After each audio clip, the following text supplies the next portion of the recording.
1 in 5 Singaporeans will be 65 years and older by 2030.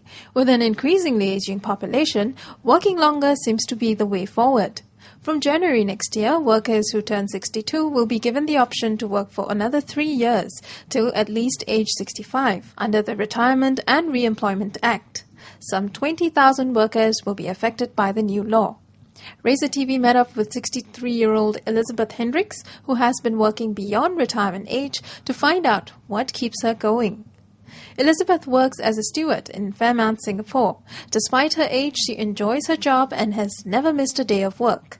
In fact, she has only taken 2 days of medical leave in the last 5 years. I enjoy my work here and I'm happy working here, so I hope to work as long as possible. As long as I'm strong and healthy, I can work and work. So are you planning to retire anytime? No. I plan to work as long as possible. If you can work, if you're healthy, strong and healthy, you can work as long as possible. It's good. It keep you active, you see, so you won't say be retarded or you get bored at home, staying at home, do nothing, you see. Older workers may be prone to health problems, but that is not the case for Elizabeth. A medical checkup last year gave her a clean bill of health. Leon Bock, general manager at the Family Movers, points out that it is a myth that older workers take more medical leave. On the contrary, I find that older workers take lesser MCs than younger workers. Again, I'm not in a position to determine whose MCs are legitimate, whose isn't. But basically, older workers, when they're sick, they're really sick, and normally they take 2-3 days to recover, a bit of longer time. But that doesn't happen very often. So if they're not, even if they are feeling a little bit off the weather, we notice that they always come back and report for work. Leon says medical insurance for older workers can cost up to 3 times more, but that does not stop the company from hiring them. Their winning attitude and years of experience is worth the investment. The Family Movers also practices policies that help make the working environment a conducive one. It's a very interesting concept here. We're called Family Movers, and therefore we have a very family-oriented way of working.